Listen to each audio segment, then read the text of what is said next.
Yaya lang yan. Kaya cup noodles lang ang bagay sa kanya. Napatingin ang lahat sa sulok ng bulwagan kung saan tahimik na nakaupo si Lali. Hawak ang styro cup na may lutong tubig. Habang sila'y nagsasalo-salo sa steak at wine, siya na may pinagtatawanan, nilalait at kinukutsa. Dapat hindi na to inimbitahan. Bulong ni Dina sabay tawa. Ngunit bago pa muling makainsulto, biglang bumukas ang pinto. Lahat ay napatigil. Isang matangkad, makisig na lalaki ang pumasok. Tahimik, matindi ang presensya. Hanggang sa tumitig ito kay Lali at marahang sabihin, "I'm here to support my wife." Napasinghap ang lahat. Sino ba siya talaga?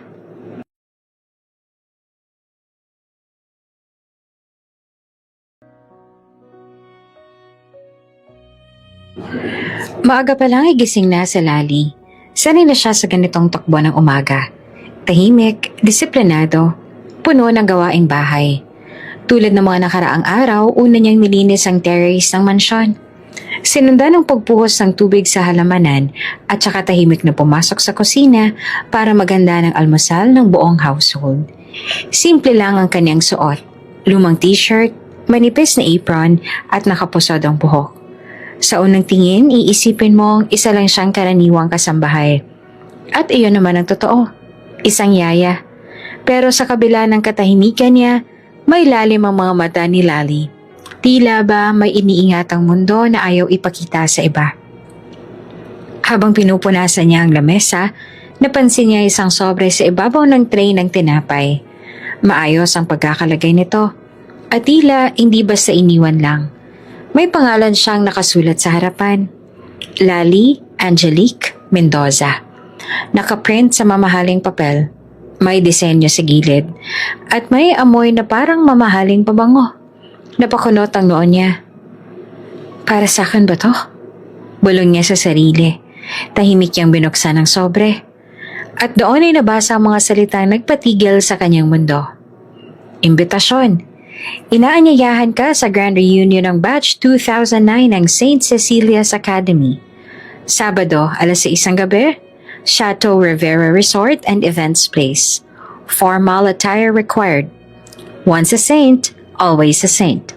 We'd love to see you again, Lali. Tila unti-unting lumamig ang kanyang palad. Hawak-hawak pa rin ang sobre, pero ang atensyon niya ay lumipad na sa malayo. Reunion? Batch 2009. Ilang taon na nga ba mula noong huling araw niya sa paaralang iyon? Ang mga mukha, pangalan at classroom na dati ay araw-araw niyang dinadaanan. Ngayon ay parang malalabo ng anino sa kanyang isipan. Hindi siya active sa social media at wala rin siyang koneksyon sa karamihan sa mga kaklase niya noon. Kaya't ang tanong ay malinaw, bakit siya naaalala? Tahimik siya naupo sa bangkito sa gilid ng kusina. Hawak pa rin ang papel, may halo itong gulat, kaba at pagtataka. Sa isang iglap ang simpleng araw niya ay biglang naging malabo. Lumipas ang ilang oras pero hindi maalis sa isip na Lali ang imbitasyon.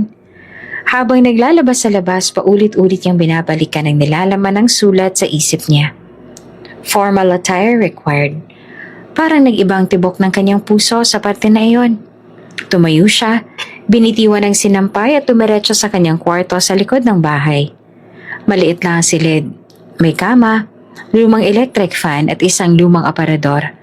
Binuksan niya ang aparador at marahang hinilang ilang piraso ng damit na halos wala ng kintab sa sobrang gamit.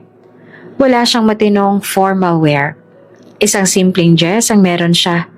Kulay beige na minsan ginamit niya bilang abay sa kasal ng kapatid ng amo niya. Iyon ang pinakamaganda niyang damit. Pero sapat ba yon? Sa Chateau Rivera pa talaga? Bulong niya habang nauupo sa kama. Narinig niya ang lugar na iyon. Isang mamahaling resort na karaniwang venue ng debut, kasal at executive events. Sa lugar pa lang, parang sinasabi na maganda ka kung pupunta ka. Pero higit pa sa usapin ng damit at venue, ang talagang bumabagabag kay Lali ay ito. Bakit siya inimbita? Hindi naman siya naging aktibo sa alumni group. Wala rin siyang ideya kung sino ang mga organizers ng event. At higit sa lahat, wala siyang gaanong naging matalik na kaibigan noon. Parang may bumubulong sa kanya na wag nang umasa. Baka generic invite lang ito. Baka naaalala lang ang pangalan niya sa listahan. Baka naipadala lang ng sistema. Pero sa kabila ng lahat ng pangangatwirang iyon, may kung anong pakiramdam ang dumikit sa dibdib niya. Isang klaseng kerot na hindi niya maipaliwanag. Hindi dahil sa lungkot, hindi rin dahil sa kaba, kundi dahil sa pagkalito. Kung hindi siya mahalaga noon, bakit siya iniimbitahan ngayon? Kinagabihan habang naghahain ng hapunan para sa amo niyang pamilya, napapansin ng ilan na tahimik siya. Hindi siya gaya ng dati na palangiti at alerto. May lungkot sa mga mata niya, kahit pinilit niya yung ikuble sa likod ng maayos na kilos. Pagbalik sa kanyang silid, binuksan niyang muli ang sobre. Binasa niya ulit ito. Sa pangatlo, pang-apat, pang-limang pagkakataon. We'd love to see you again, Lally. Hindi niya alam kung totoo yon. Hindi niya alam kung may sinseridad sa mga salitang yon. Pero ang alam niya, sa kabila ng lahat, parte pa rin siya ng batch na yon. Isa pa rin siyang saint ayon sa eskwelahan. At kahit isang gabi lang, naguguluhan man ang kanyang puso, parang may bahagi sa kanyang gustong makita kung sino na siya sa mata ng nakaraan. Isang araw ang lumipas, wala nang matanggap ni Lally ang imbitasyon. Sa bawat tahimik na sandali ng kanyang gawain, tila hinahabol siya ng tanong na hindi matakasan. Pupunta ba siya sa reunion o hindi? Habang pinaplansya ang uniforme ng isa sa mga bata, napatingin siya sa orasan. 3:00 ang hapon. Sabado na bukas. Kalahating araw na lang at reunion na. Pero wala pa rin siyang pasya. Hindi siya makatulog ng maayos kagabi. Kakaisip sa posibilidad na baka mali lang ang imbitasyon o baka hindi siya welcome roon. Parang gumuguhit ang kaba sa kanyang sikmura tuwing maiisip na haharapin niyang muli ang mga taong matagal niya nang iniwasan. Pero sa kabila ng lahat ng alinlangan, may maliit na boses sa loob niya na paulit-ulit na nagsasabing, "Pumunta ka, kahit isang beses man lang." Habang nililigpit niya ang mga nalabhan, narinig niya ang maliit na yabag na papalapit. "Tita Lally!" Sigaw ng bata sabay yakap sa kanyang bewang mula sa likod. Napangiti siya.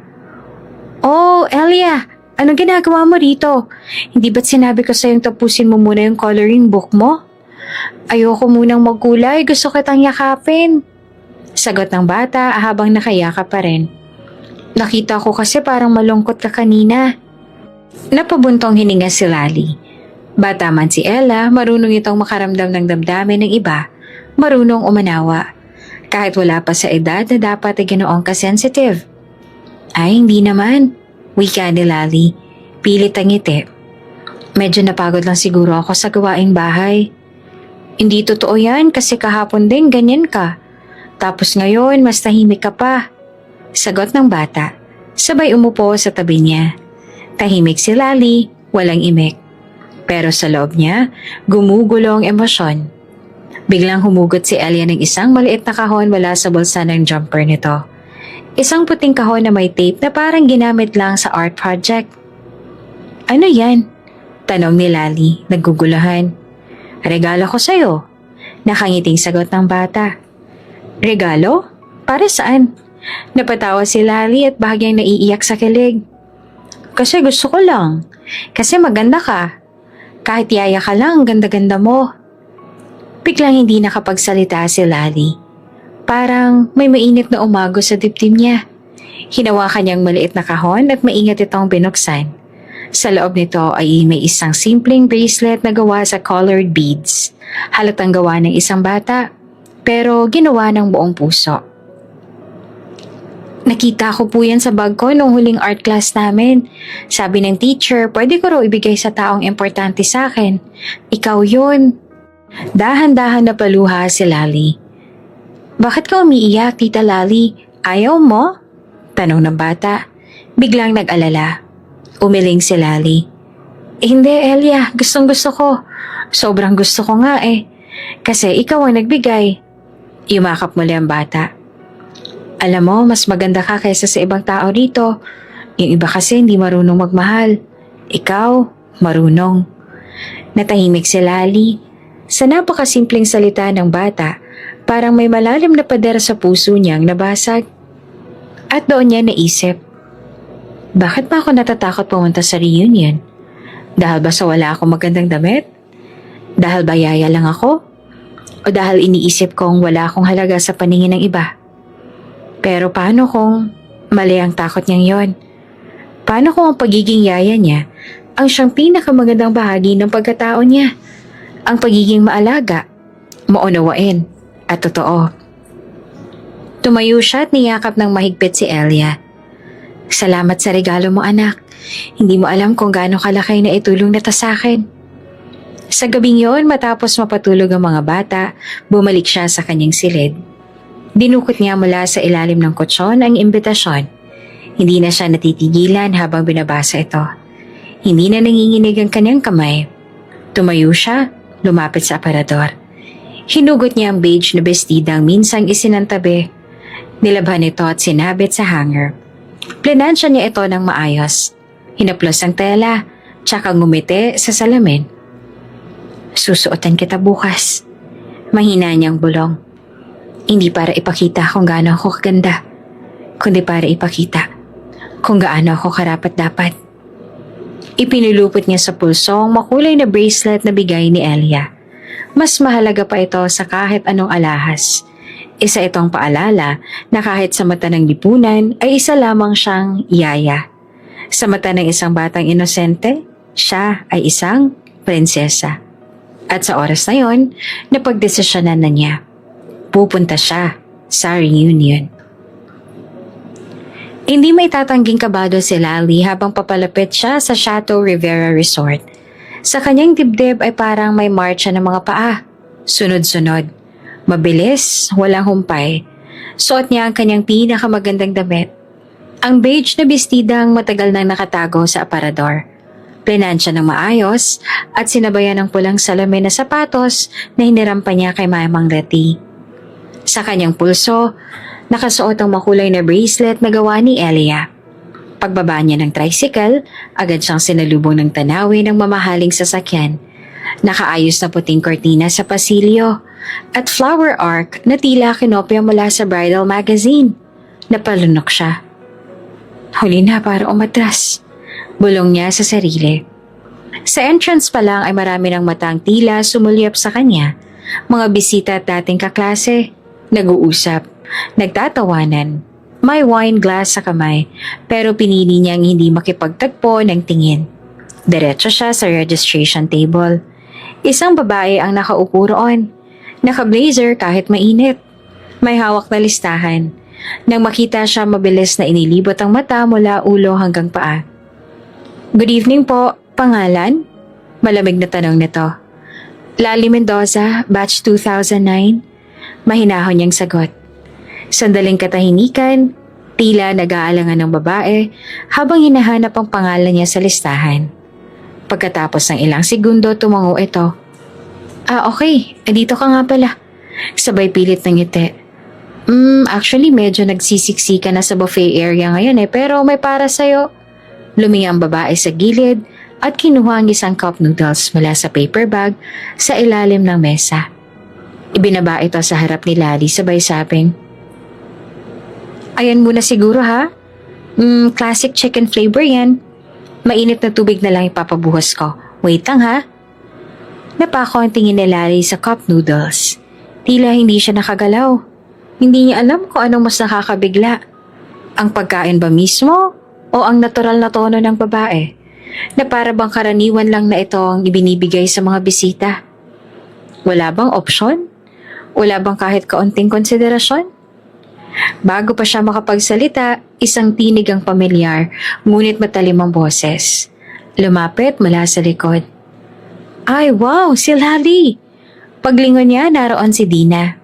Dating muse ng batch, palaging pasikat, at kilalang magaling manghusga kahit noong high school pa. Sa suot nitong dark green na gown na may pabakles at alahas na tila kakakuha lang sa show window ng isang luxury store, litaw ang mala Miss Universe na aura at ang dati ng masangsang na ugali. Grabe, ikaw nga. Hindi ako makapaniwala na pupunta ka talaga. Sabay tawa ni Dina. Naglalaba ka pa rin ba hanggang ngayon? Dagdag pa nito na may patagong insulto. Ngumiti si Lali. Pilit ngunit magalang. Hi Dina, long time no see. Long time talaga. Alam mo ba, ang brave mo ha? I mean, dumiretso ka talaga rito. Sa dami ng busy, nakahanap ka pa rin ng time kahit yaya ka lang ngayon. Wala sa sarili si Lali, ngunit pinili niyang humiti. Hindi siya pumunta roon para makipagbangayan. Nandoon siya para patunayan sa sarili na hindi niya kailangang ikahiya ang estado niya. Ay, by the way, sabay kuha ni Dina ng cup noodles mula sa mesa. Ito raw ang para sa'yo, pinabibigay ng committee. Tamang-tama to. 'Di ba sanay ka sa ganito kaysa sa buffet? Sabay irap at mapang-asar na ngisi. Hindi pa nakontento. Tinaas pa ni Dina ang cup noodle sa ere na parang tropeo. Guys, look who's here! Lali Mendoza!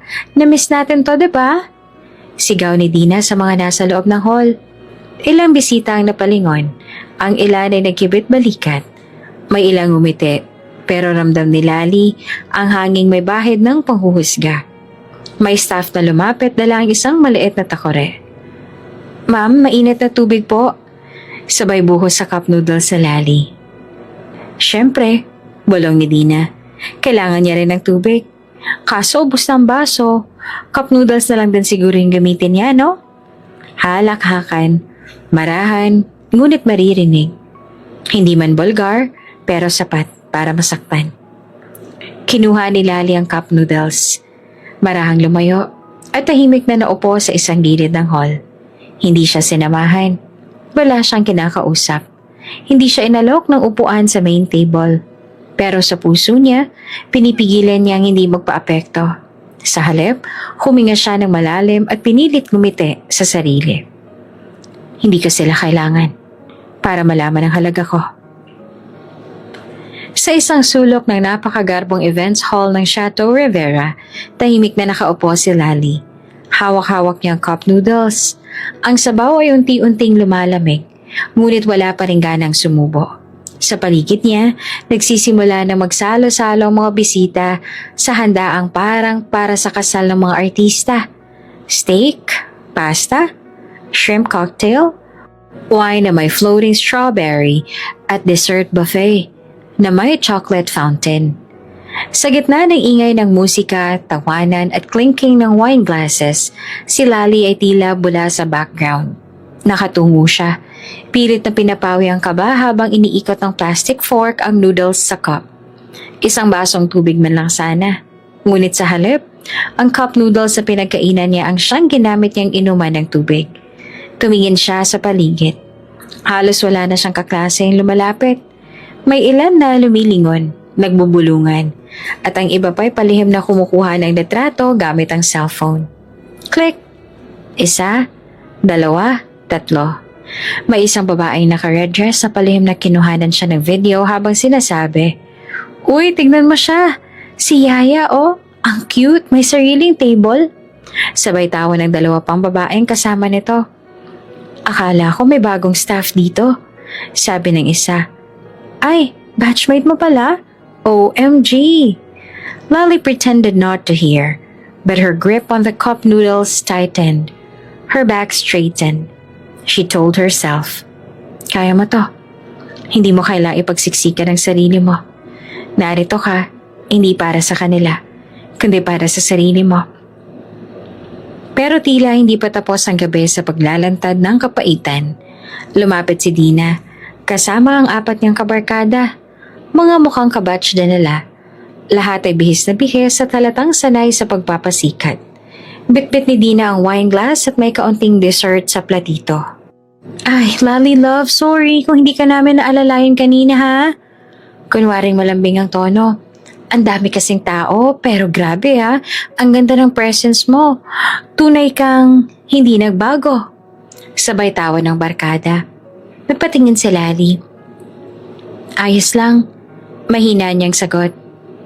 Alam mo, sabat ng isa sa barkada, kahit simple lang ang suot mo, may dating ka pa rin. Parang natural na yaya vibes ba? Classy in a provincial way? Hoy! Singit ni Dina. Huwag ka nga ganyan, baka sensitive si Lali. We're just being real, diba, besh? At sa halip na itigil ang usapan, lumapit pa ang isa at kumuha ng selfie kasama si Dina habang sa likod ay si Lali. Tahimik, hindi alam na sinadyang isama sa frame. Click! Pang-meme yan. Bulong ng isa sabay tawa. Sa bawat minutong lumipas, parang lumiliit ang mundo ni Lali. Hindi dahil sa hiya, kundi sa panggugulo ng nakaraan. Hindi niya akalain na sa simpleng pagpunta sa reunion, muli siyang magiging tampulan ng mapanlinlang ng mga ngiti. Pinilit niyang tapusin ang pagkain, kahit pa halos hindi niya namalasahan ng noodles, kahit pa lumalamig na ito, kahit pa halos hindi niya na magamit ng maayos ang cup dahil ginamit niya iyon bilang baso. Lahat ng iyon ay nilunok niya, kasama ng pagkahiya, galit at kaba. Ngunit sa kabila ng lahat ng iyon, pinilit niyang hindi tumayo at umalis. May isang babae na medyo nahihiya ang lumapit sa kanya. Hi, ikaw si Lali, diba? Sorry hindi ko na maalala lahat ng pangalan. Pero parang ikaw yung laging top 3 dati sa science quiz. Napangiti si Lali. Oo, ako nga yun. Pero matagal na rin yun. Mahinahon niyang sagot. Wow, ang galing mo dati. Akala ko nga magiging scientist ka or something. Tapos ngayon, hindi na itinuloy ng babae. Napansin nitong awkward na ang simula ng usapan. Ngumiti na lang si Lali at tumango. Marami talaga hindi inaasahan sa buhay, ano? Sagot niya. Sa di kalayuan, muling nagbulungan sina Dina at ang barkada. Nakaka-awkward talaga siya. Parang nasa maling venue. Ani ng isa. Pero admit it, sabat ni Dina. Ang galing niyang magtimpi Kung ako yan, matagal ko nang question kung bakit may reunion. Sabay-sabay silang nagtawanan. Ngunit sa mga mata ni Lali, hindi na luha ang namumuo. Hindi na takot, kundi determinasyon. Pumunta siya roon para patunayan ang kanyang halaga, hindi para ipagsigawan ng kayamanan o estado. At kahit ilang beses pa siyang pagtawanan, may paninindigan siyang hindi kayang gapiin ng pangmamaliit. I am more than this dress, more than this cup, more than your cruel smiles. Bulong niya sa sarili habang dahan-dahang pinunasan ng bibig gamit ang tissue at muling tumingala. Wala siyang yayabang, wala siyang patutunayan. Pero sa kanyang katahimikan, may lakas. At sa mga mata ng makatao, siya ang may dignidad na hindi kailanman matutumbasan ng buffet o wine. Habang nakaupo pa rin sa sulok ng events hall si Lali, pilit niyang kinakalma ang sarili. Nalilibang niya ang sarili sa pagtingin ng mga dekorasyon ng venue. Mga puting rosa sa bawat mesa, gintong table runners, at mamahaling chandeliers na tila alon ng mga bituin sa kisame. Sa kabila ng kagandahan ng paligid, ramdam ni Lali na siya lang ang naiibang peraso sa larawang ito. Ngunit habang pinipilit niyang manatiling payapa, may mga alaala mula sa nakaraan ang dahan-dahang lumilitaw sa kanyang isipan. Mga alaala na matagal niya nang kinuble. Ngunit ngayon ay tila muling bumabalik sa kanya na parang multo sa gitna ng ingrandeng pagtitipon. Bigla niyang naaalala ang eksaktong araw na tumigil ang kanyang pangarap. 5 taon na ang nakakaraan. Graduation ng high school. Masaya ang lahat. Bitbit ni Lali ang liham na nagsasaad na siya ay kwalipikado para sa isang full scholarship sa Maynila. Isang oportunidad na pinangarap niya simulat sa pool. Hindi ito madaling makuha. Ilang exam ang pinagdaanan niya. Ilang interviews ang hinarap. At sa tulong ng kanyang mga guro, naabot niya rin ang pangarap na iyon. Naaalala pa niya kung paano humagulhol sa tuwa ang kanyang ina noon. Anak, eto na yon. Makakaahon na tayo. Galingan mo ha. Ngunit pagkalipas lamang ng 1 linggo matapos ang graduation, bigla siyang pinatawag sa barangay. Doon may isang opisyal mula sa City Scholarship Office na nagsabing, may irregularidad daw sa application mo. Hindi raw ikaw ang top qualifier. Sorry, pero kanselado na ang slot mo.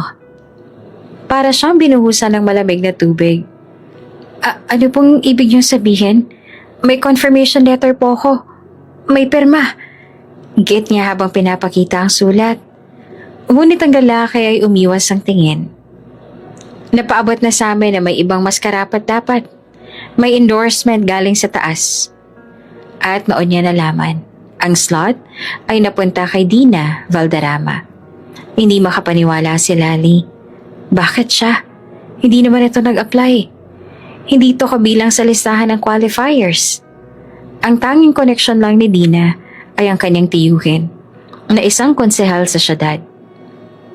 Sa kasalukuyan, napatingin si Lali sa gitna ng hall kung saan nakatayo si Dina. Pinapalibutan ng mga kaibigan, tumatawa tila hari ng gabi.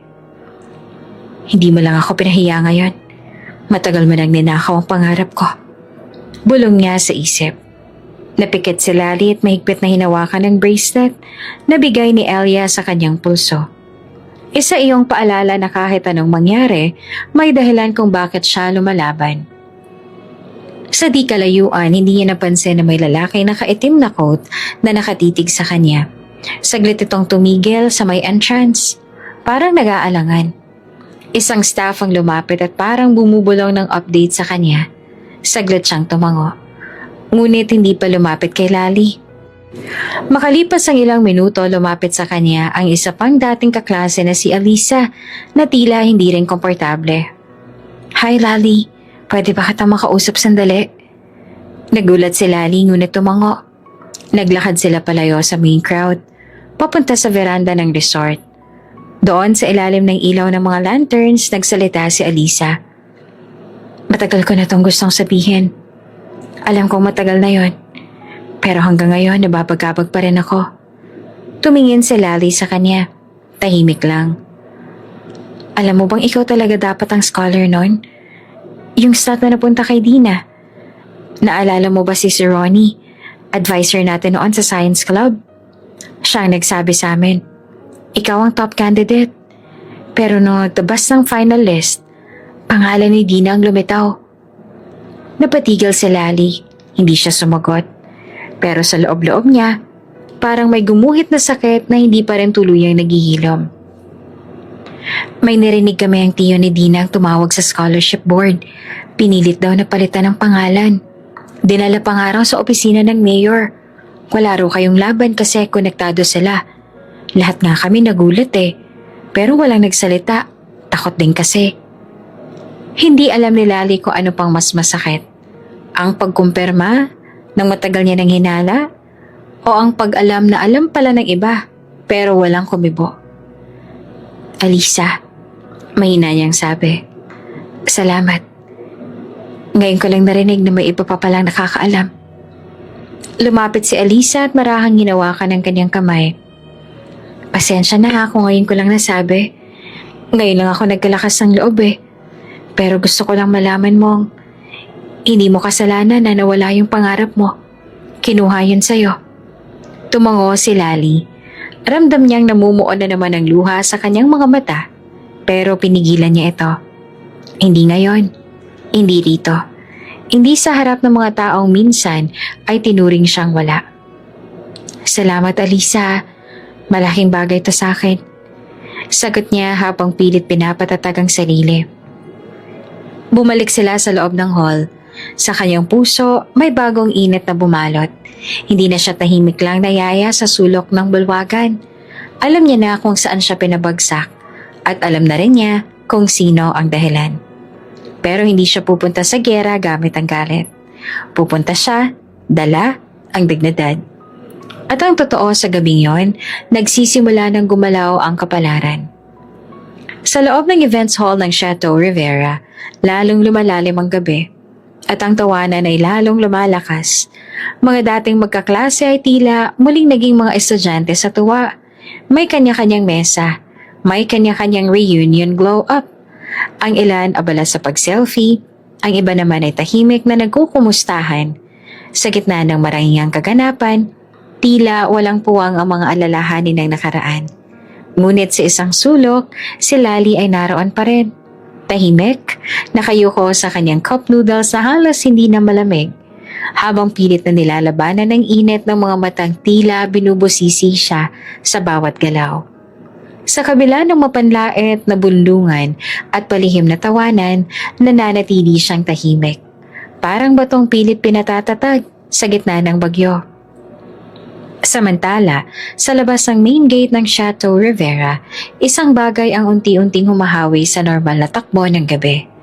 Isang itim na luxury SUV na may malalaking gulong at tinted windows ang dahan-dahang huminto sa harap ng events venue. Maingat ang pagkakapreno. Halatang sanay ang driver sa paghatid ng mga VIP. "Sir, andito na po tayo." Bulong ng tsoper mula sa harapan. Kasunod ng SUV ay isa pang sasakyan na kulay gray. Isang security escort. Sa loob nito, 2 lalaking nakaitim na barong. Halatang hindi ordinaryong driver kundi bodyguards. Tahimik ang paligid. Kahit ang mga guard sa labas ng gate ay biglang napatayo ng tweed.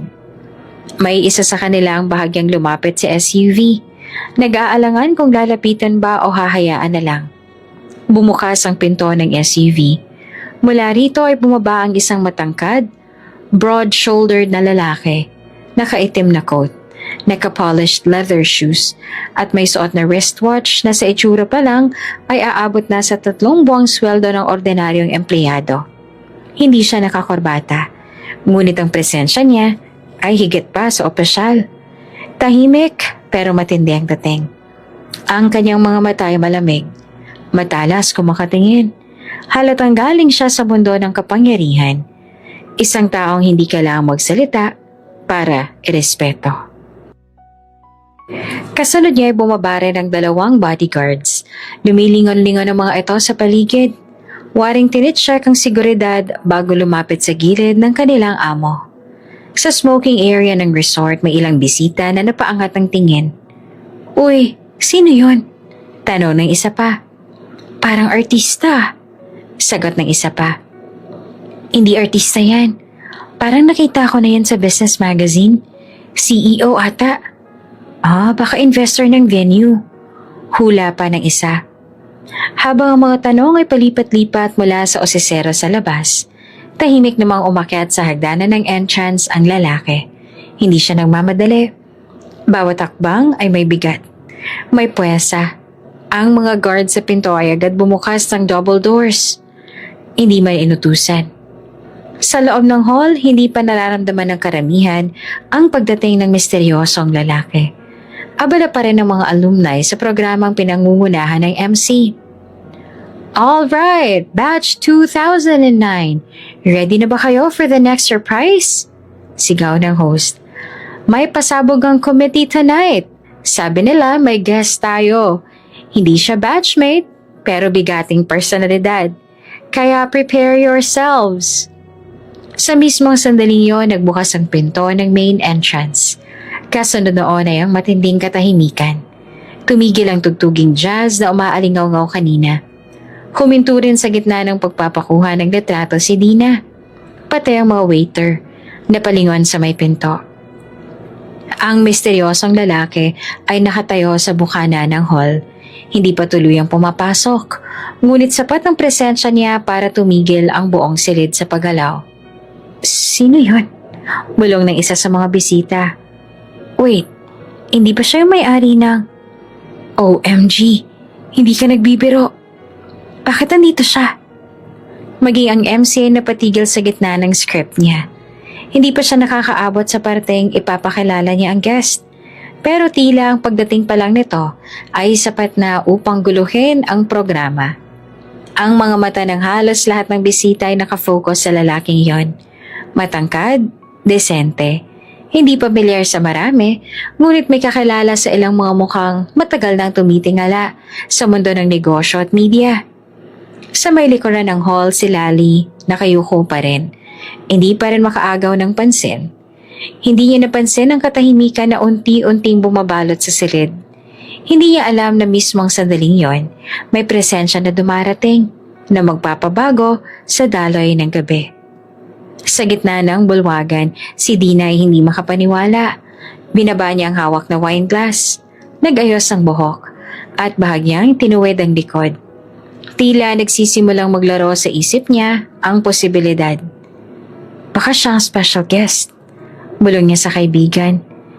As in, siya ba talaga? Bakit dito? Wala pang lumalapit sa lalaki. Tila lahat ay natigilan. Hindi malaman kung pupurihin, lalapitan o hahayaan lang siyang maglakad mag-isa. Ang host naman bahagyang nataranta. Dahan-dahang nagsalitang muli. I think our surprise guest has just arrived. Ngunit wala pa rin nagsalita. Wala pa rin kumilos. Tila buong mundo ay naghihintay kung saan tutungo ang lalaking dumating o kung sino ang kanyang pakay. At habang nakabukas pa ang mga pinto sa kanyang likuran at nakatayo pa siya sa gitna ng atensyon ng lahat, ang buong reunion ay unti-unting nahulog sa katahimikan. Wala pang salitang lumutawi sa kanyang bibig, ngunit isang bagay ang malinaw sa lahat. May dumating at hindi siya basta-basta. Nagtagal ang katahimikan sa buong bulwagan matapos dumating ang matangkad na lalaki na ngayon ay nakatayo pa rin sa may pintuan. Ang mga ilaw ay tila kusa ng humina at ang background music ay kusa ng namatay. Wala sa sino man ang lakas ng loob na lumapit o magsalita. Tila may biglang dumating na hari sa isang palasyo nang maharlikang hindi sanay sa pagkakaroon ng panauhing higit ang ranggo sa kanila. Ang lalaking ito ay hindi mukhang karaniwan. Mula sa forma ng kanyang tindig hanggang sa lamig ng kanyang mga mata, alam mong hindi siya ordinaryong bisita. Parang sanay siyang lapitan ng mga cameraman ng mga board of directors, ng mga negosyanteng nanginginig sa impluensya. Sa likuran niya nananatiling alerto ang 2 bodyguards. Matikas, tahimik, nakasuot ng discreet earpieces. Dahan-dahan sa harap ng lahat ng nakatitig. Naglakad ang lalaki papasok sa events hall. Maingat ang bawat hakbang. Hindi mabilis, hindi rin mabagal. Sakto lang upang magsimulang bumilis ang tibok ng puso ng bawat isang naroroon. Sa kabilang dulo ng bulwagan, si Lali nakatingin na ngayon. Parang unti-unting nabasag ang katahimikan niya nang makita ang lahat ng mga uloy biglang nagsunod-sunurang lumingon sa iisang direksyon. Napatingin din siya sa pinagmula ng tensyon. Sa bawat hakbang ng lalaki, may mga kasabay itong usap-usapan sa bulungan. Sino yan? Baka siya yung guest speaker. Bakit parang napapanood ko na siya sa balita? Hanggang sa tumigil siya sa mismong gitna ng bulwagan. Tapat sa dance floor, kung saan dati may kasiyahan. Ngunit ngayon, natigilan na ang lahat. Kinuha ng host ang mikropono. Nanginginig pa ang kamay nito habang pilit pinapakita na kontrolado pa rin niya ang programa. Good evening, sir. Welcome po sa aming reunion. Sabay hinga ng malalim. Ladies and gentlemen, please welcome our surprise guest. Biglang tumingin ang lalaki sa host. Hindi siya ngumiti. Hindi rin siya nagbiro. Sa halip, isang malalim, kalmado at diretsong boses. Tahimik, ngunit malakas na winika. Nasaan ang asawa ko? Parang may bombang sumabog sa loob ng hall. Biglang napatingin ang lahat sa kanya. Ang mga mata ng bisita ay nagulat. Ang iba ay nagtaka. Ang iba ay agad na napabulong. Ano raw? May asawa siya dito? Sino raw? Bakit sa reunion?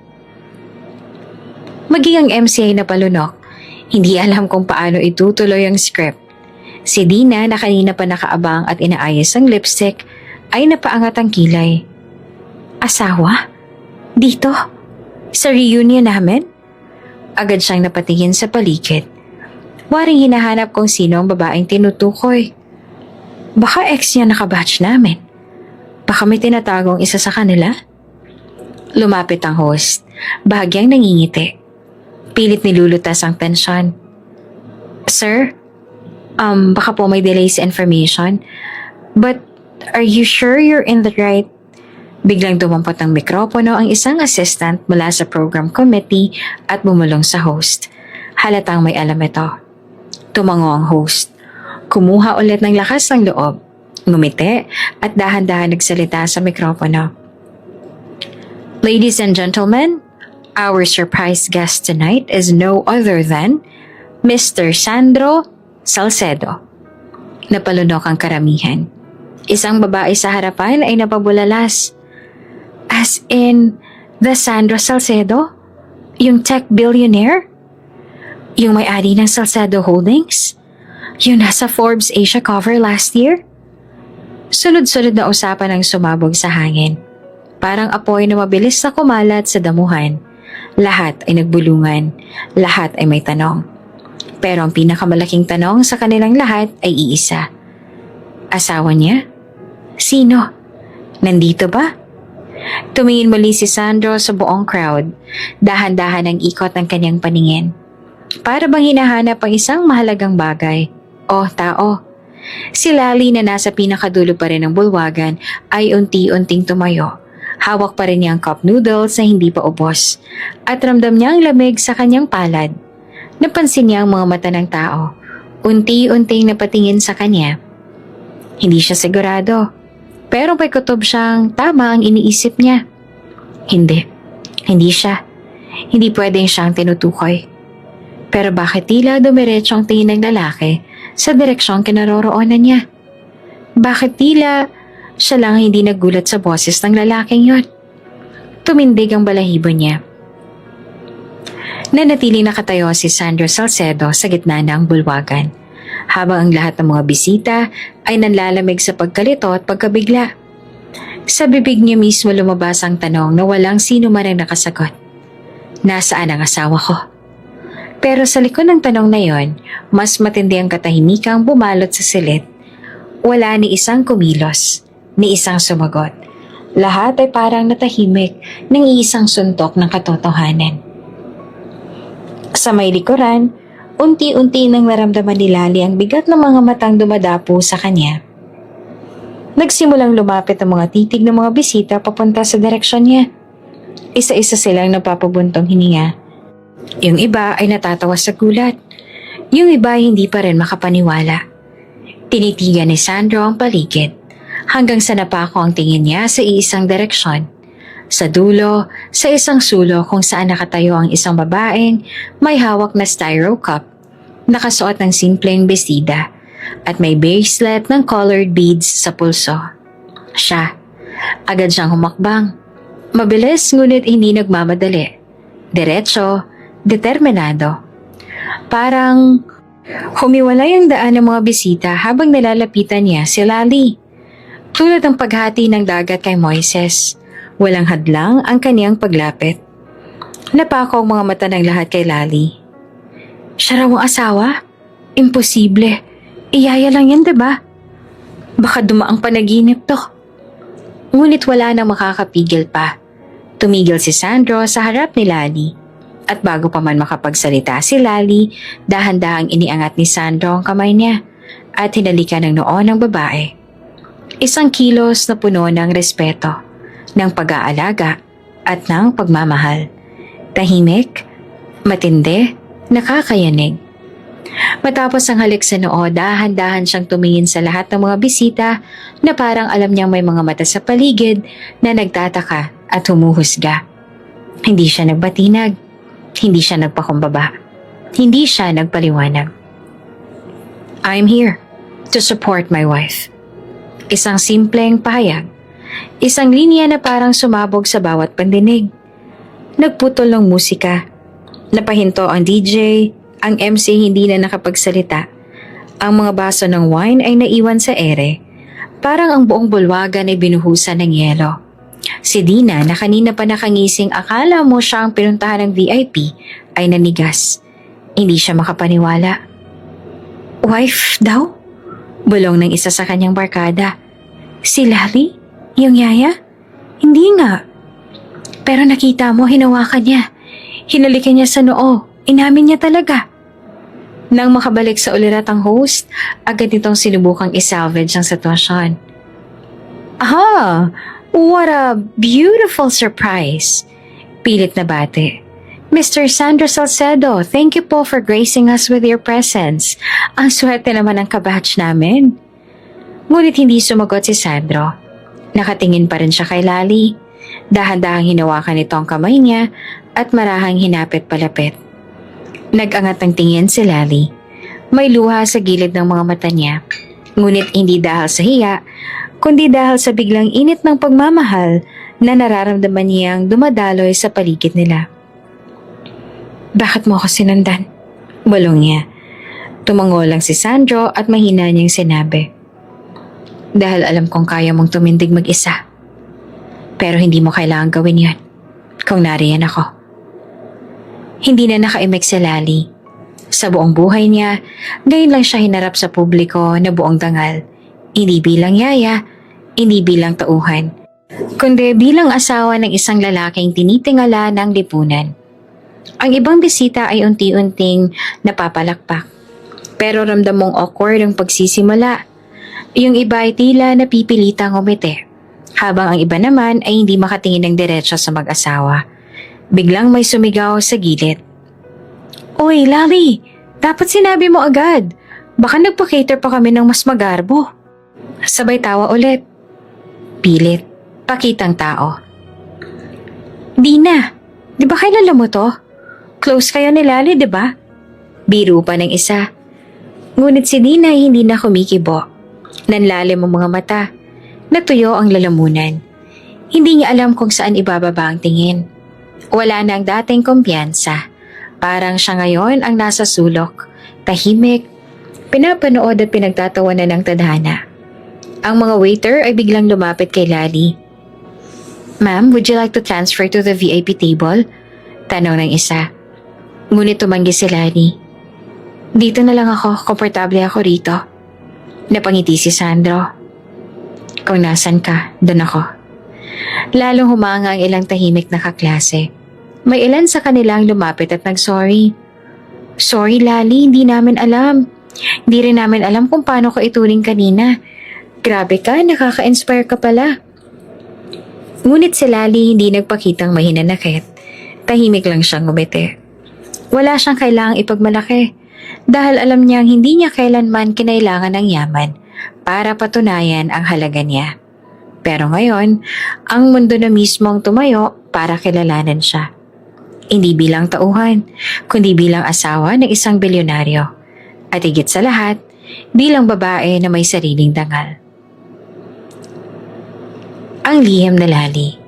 Habang nakatitig sa magkahawak na kamay ni Sandro at Lali sa harap ng lahat, hindi maiwasan ng mga dating kaklase ang magbulungan. Hindi sila makapaniwalang ang babaeng tinatawanan, pinagtawanan at hinamak ay siya palang kabiyak ng isang bilyonaryo. Ngunit sa likod ng ito, may kwento. Isang tahimik na kwento na kung paanong nag-ugat ang lahat. Isang taon ang nakaraan. Mainit ang araw ng unang dumating si Lali sa mansyon ng Salcedo. Wala siyang inaasahan kundi ang magkaroon ng maayos na trabaho. Isang laya lang, muli. Hindi masama, pero mahirap. Ngunit ang kailangan niya noon ay hanap buhay, hindi pagmamalaki. Pagbaba pa lang niya ng jeep at tanaw na ang gate ng mansyon. Malaki, tahimik. Nakakintal ang apelyido sa mailbox. Salcedo. "Pasok ka," sabi ng guard matapos tingnan ang ID ni Lali. "Hinahanap ka ni Mang Oka." Pagpasok sa loob ng bahay, sinalubong siya ni Mang Oka, ang tagapangasiwa ng bahay. Matikas, matanda, ngunit halatang tapat. "Iyaya ka ba?" tanong nito. "Opo, ako po si Lali Mendoza," sagot niya ng magalang. Tahimik lamang si Oka. Tiningnan siya mula ulo hanggang paa tsaka tumango. "Ihanda mong sarili mo. Medyo mahirap alagaan ang bata rito. Walang ibang yayang tumatagal." Nang ipinasok siya sa study room, unang beses niya nakita si Elia, isang batang babae, 6 na taong gulang, naka-uniform ng private school pero nakadapa sa mesa. Tahimik at walang reaksyon. Hawak-hawak ang lumang stuffed toy na parang walang buhay. "Hi," mahinang bati ni Lali. Walang tugon. Dahan-dahan siyang lumapit at naupo sa tabi ng bata. "Ako si Tita Lali. Gusto mo ba ng tsokolate mamaya?" Bulong niya. Pilit binubuhay ang espasyo. Tahimik pa rin si Elia, pero sa gilid ng mga mata nito, tila may bahagyang kislap. Hindi siya nagsalita, ngunit hindi rin siya lumayo. At doon nagsimula ang unti-unting pagbubukas ng puso ng bata. Mga linggo ang lumipas. Sa loob ng bahay, si Lali ay naging ilaw ng bawat sulok. Iba ang kilos niya. Hindi lang basta utos ang tinutupad, kundi may malasakit sa bawat gawain. Pinagluluto niya ng almusal si Elia, tinutulungan sa homework, at inaakay pa habang natutulog sa gabi. Hindi na umiiyak yung bata tuwing gabi. Puna ng isa sa mga kasambahay. Ngayon lang nangyari yan. Bulong ng isa pa. Pero sa kabila ng mga papuri, si Lali ay tahimik. Hindi siya nagpapasikat. Wala siyang hinihingi. Ang meron lang siya, puso. Isang gabi, dumating ang isang sasakyang mamahalin sa harap ng mansyon. Bumaba ang isang lalaki. Matangkad, formal, malamig ang aura. Sir Sandro? Bulong ni Mang Oka. Ngayon lang siya ulit nagpakita. Siya ang ama ni Elia. Hindi agad lumapit si Elia.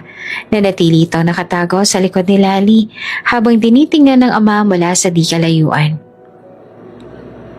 Anong ginawa mo at naging malapit sa anak ko? Tanong ni Sandro na malamig ang boses.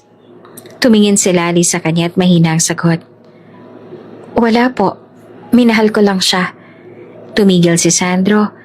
Tila hindi sanay sa sagot na walang sugarcoating. Ngunit hindi na siya nagtanong pa. Sa mga sumunod na araw, naging madalas na ang pagdalaw ni Sandro. Ngunit hindi siya palakibo. Hindi siya masiyahin. Tahimik lang siyang umuupo sa tabi ni Elia habang nagdo-drawing ito. Tinitingnan lang siyang dalawa ni Lali mula sa malayo. Gusto mo bang sumali sa coloring? Tanong minsan ni Lali. Umiling lang si Sandro. Ngunit hindi nagtagal, nakita na nilang unti-unti nang sumasabay si Sandro sa mga sandaling iyon. Minsang nagluto pa si Lali ng sopas. Sabay silang kumain. Minsang tinuruan ni Lali si Elia magbasa, nakikinig si Sandro. Tahimik, pero unti-unti, nahuhulog ang loob. Isang gabi nagkasakit si Elia. Mataas ang lagnat. Hindi alam ng staff ang gagawin. Si Lali ang nanatili sa tabi ng bata. Nagpupunas, nagbabantay, nagdarasal. Dumating si Sandro. Tinungo ang silid ng anak at natandaan si Lali na nakaalalay habang pinupunasan ang noo ni Elia. Wala kayong doktor? Tanong niya. Papunta na po, sagot ni Lali. Pero okay na po siya, bumaba na ang lagnat. Tahimik si Sandro. Sa tagpong yon, nakita niya hindi lang ang pagkalinga, kundi ang katapatan. Hindi siya pinakitaan ng drama. Hindi siya niligawan. Pero sa bawat araw, nakita niya si Lali na taimtim sa tungkulin, buo sa malasakit, at totoo ang puso. Sa isang tagpo sa hardin habang naglalaro si Elia, natanong ni Sandro kay Lali, bakit ka nag-aalaga ng ganito? Hindi mo naman anak. Hindi po kailangan maging ina para magmahal ng buo, sagot ni Lali. At doon nagsimula ang hindi inaasahang damdamin na unti-unting sumisibol.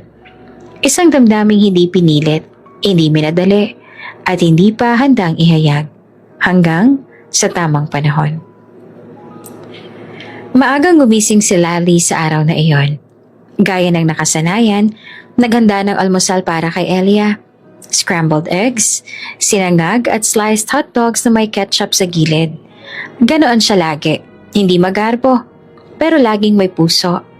Alam niyang kahit simpleng pagkain basta may kasamang pagmamahal ay sapat na.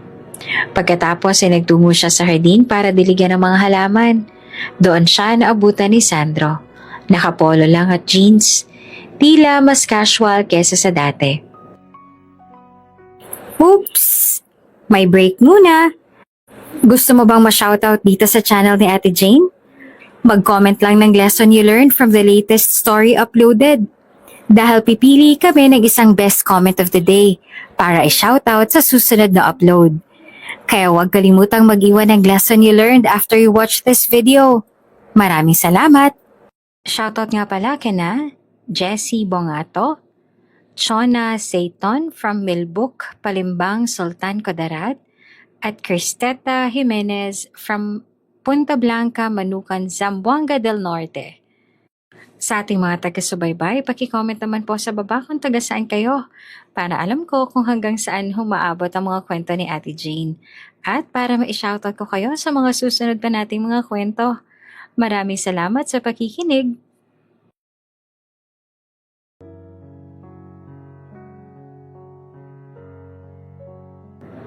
Maaga ka, sabi ni Sandro habang sinusundan siya ng tingin. Ganoon po talaga kapag may mga alaga, sagot naman ni Lali. Ngumiti habang patuloy sa pagdidilig. Tahimik ang sumunod ng mga minuto hanggang sa bigla na lang magsalita si Sandro. May halong pag-aalangan. Lali, gusto ko sanang itanong kung natigilan siya. Hinintay ang susunod na salita. Pwede ba kitang makausap mamaya? Sa study room? Lumipas ang oras. Naiwan si Lali na nagtataka. Kinakabahan. Pero hindi nagpapahalata. Dumating ang hapon at sa study room, magkatapat silang nakaupo. Hindi ito tungkol sa trabaho. Ramdam niya agad iyon. Matagal na kitang pinagmamasdan, Lali. Panimula ni Sandro. Simula nang dumating ka rito. Nabago ang katahimikan ng bahay na ito. Hindi nagsalita si Lali. Tahimik siyang nakinig. Nag-iba ng kulay ang mundo ng anak ko. At pati ako. Parang natutong umiti ulit. Hindi ko alam kung kailan nagsimula. Basta gusto kong malaman mo na mahal kita. Halos mahulog naman ang hawak na tasa ni Lali. Hindi siya agad nakasagot. Alam kong hindi ito ang ideal. Dugtong pa ni Sandro. Hindi ka mayaman. Yaya ka. Sabi nga ng iba, yaya ka lang. Pero para sa akin, ikaw ang pinakamayaman sa lahat. Sa puso, sa malasakit, sa dangal. Sir Sandro. Sandro lang. At hindi mo na kailangan tawagin akong sir. Kung papayag ka sa gusto ko. Ano pong gusto ninyo po? Gusto katang pakasalan, Dali. Kung papayag ka. Simple lang muna. Civil wedding. Walang ingay. Gusto ko lang malaman mong mahalaga ka sa akin. At gusto kong isama ka sa buhay ko. Hindi bilang yaya, kundi bilang asawa. Hindi ka agad nakasagot si Lali. Ngunit ng gabing yon, habang pinagmamasan si Elia na himbing sa pagkakatulog, napaluha siya. Naaalala niya ang mga panahong sineradong mga pintuan sa kanya, ang scholarship na nawala, ang kolehiyo na hindi natapos, ang mga pangarap na tinanggap niyang baka hindi na matupad. Pero heto siya ngayon. May isang taong nakakita sa tunay niyang halaga, hindi sa papel, kundi sa puso. Sa isang maliit na opisina ng City Hall, tahimik na ikinasal si Lali at Sandro. Makaraan ng isang linggo, si Ellie ang flower girl habang si Mang Oka ang witness. Walang engranding gown, wala ring banda o magarang bulaklak. Naka-white dress lang si Lali. Simple at eleganteng tignan. Si Sandro naman ay naka-long sleeves at maong. Ngunit ang bawat tinginan nila ay puno ng kahulugan. Hindi kailangang ipagsigawan sa mundo. Ang mahalagay, totoo. Sa hirap at ginhawa, sa lungkot at saya, sa yaman at kahirapan, ikaw ang pipiliin ko. Bulong ni Sandro habang isinusuot ang singsing sa daliri ni Lali.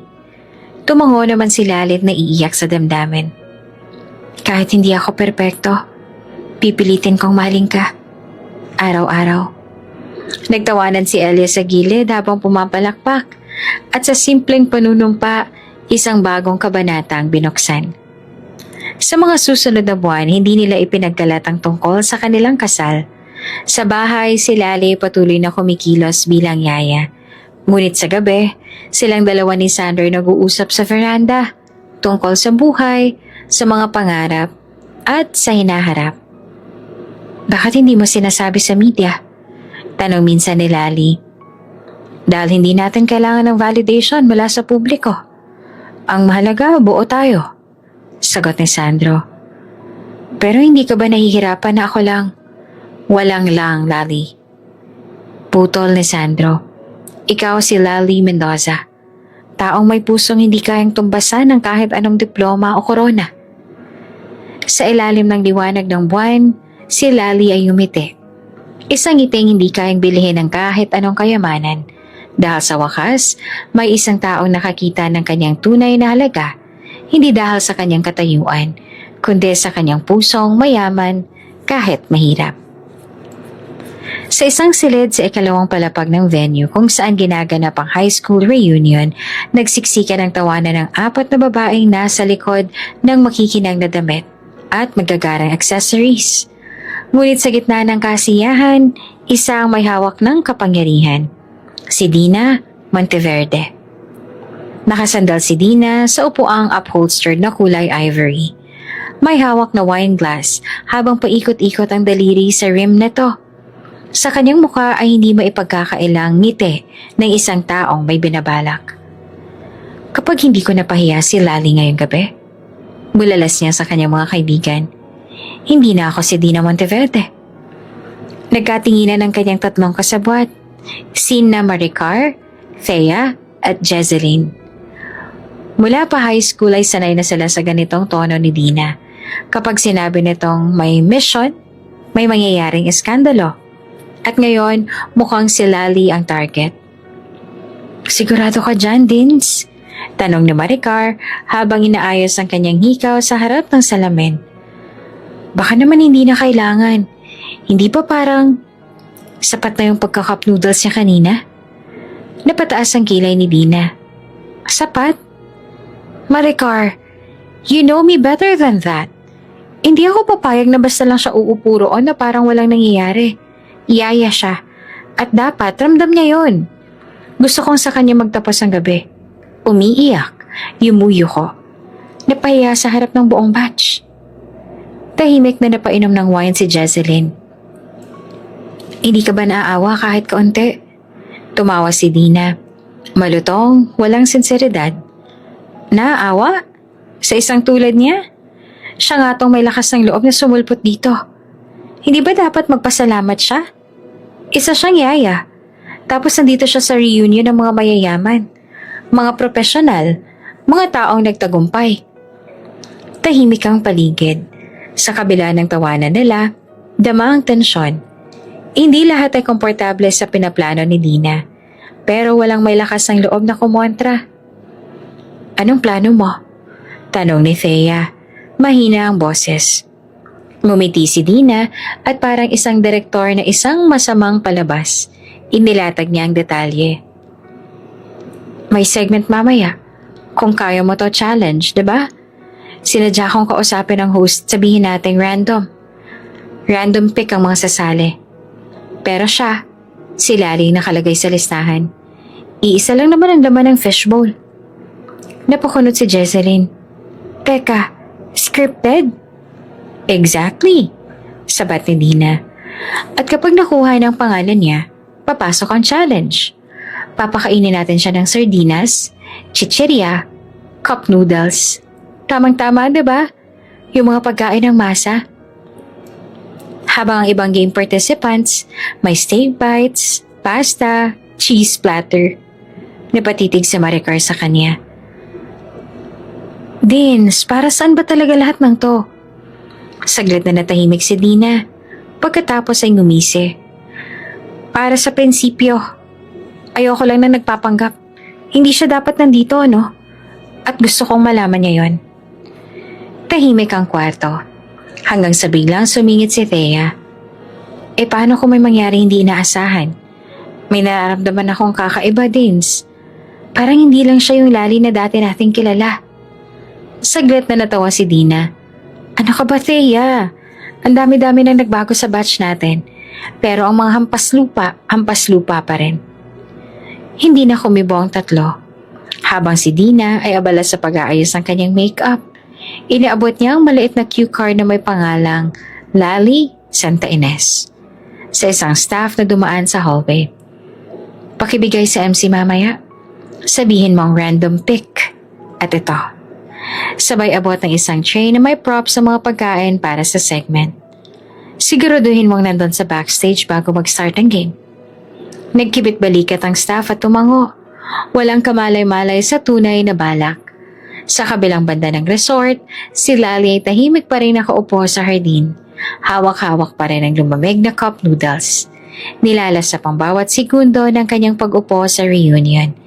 Hindi para makihalumilo, kundi para mapatunayang hindi kailangang maging mayaman para maging karapat-dapat sa respeto. Lali! Napalingon siya. Isa sa mga co-organizers ang lupapit. May kaunting game segment mamaya. Kaya mo to. Open for volunteers pero may mga ipipick din randomly. Sama ka ha? Pampasaya lang. Ngumiti si Lali. Nag-aalinlangan sandali. Ngunit tumango. Sige po, salamat. Hindi niya alam ang lahat ay bahagi ng palabas sa binuo lamang para saktan siya. Habang papalapit ang gabi, nagsimula ng dumagsa muli ang mga bisita sa loob ng function hall.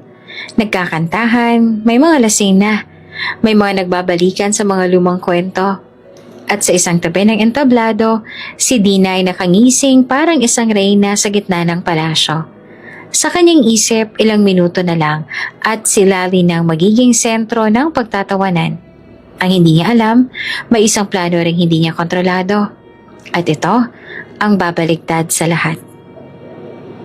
Sa loob ng marangyang ilaw ng function hall, umuusok pa ang mga pagkain sa buffet habang nagsisimula ang entertainment segment ng gabing iyon. Ang mga alumni ay abalang nagkakwentuhan, tawanan at nagkakainan. Sa gitna ng entablado nakatayo ang MC. Hawak ang mikropono at todo emote. Ladies and gentlemen, panimula ng MC. Panahon na para sa ating masayang intermission game. Ang Kaya Mo To Challenge. Nagpalakpakan ng mga tao habang ang ilaw sa entablado ay sumayaw sa saliw ng upbeat music. Pipili tayo ng 3 lucky batchmates na susubok ng kakaibang food trip ngayong gabi. Siyempre, random ito. Aniya habang pinapakita ang fishbowl na kunwaring may maraming papel. Unang pangalan, let's see. Dahan-dahan niyang hinugot ang papel. Kumpiyansang ngumiti si Dina mula sa kanyang mesa habang pinipigil ang kilig. Hindi halata sa iba, pero siya mismo ang naglagay ng nag-iisang pangalan doon. Lali Santa Ines? Sandaling katahimikan. Maraming mga ulong lumingon. Si Lali na tahimik na nakaupo sa dulong mesa, bahagyang napatigil. Napakunot noo siya, pero pinilit ngumiti. Napatikin siya kay Dina na nagkunwaring nagulat. Uy, ikaw raw! Sabay tapik sa braso ni Maricar. What are the odds, no? May ilang nagtawanan, may ilan ding mukhang nagtataka. Tumayo si Lali at nag-aalangan pero dahil wala namang masamang intensyon sa pagkakaalam niya, marahan siyang umakyat sa entablado. Isa pang lalaki at isang babae ang tinawag. Mga kilala sa batch ng mga profesional na at may sariling negosyo. Sinalubong siya ng mga ito ng may maingat na ngiti. Pero hindi rin nakaligtas sa bahagyang tingin mula ulo hanggang paa. Okay! Sigaw ng MC. Ang game natin ay simpleng food tasting. Bawat isa sa inyo ay bibigyan ng random na pagkain. Isa-isa ninyong titikman at huhulaan kung ano ito. Nagpalakpakan ng audience. Lumapit ang 3 crew members, bitbit ang trays. Unang tray, isang platitong may steak bites at creamy mashed potato. Inalapag ito sa harap ng unang contestant. Ikalawang tray, imported cheese at cold cuts na may wine shots sa tabihan para sa ikalawang contestant. At ikatlong tray, isang foam plate ng sardinas, isang cup noodles sa bahagya ng lumamig, chichirya at isang plastic cup ng tubig na walang takip para kay Lali. Tumikim ang MC. Bahagyang nagulat pero nagpanggap na walang mali. Aba, mukhang interesting ang combination ng isa dito. Natawa si Dina mula sa audience. Tamang-tama yan sa panlasa ng yaya. Sigaw niya, sabay tawa ng malakas. Biglang sumabog ang tawanan sa silid. May iba pang sumigaw. Uy, Lali, favorite mo yan, diba? Habang ang iba na may palihim na kinukuhanan ng video ang tagpo gamit ang kanilang cellphone.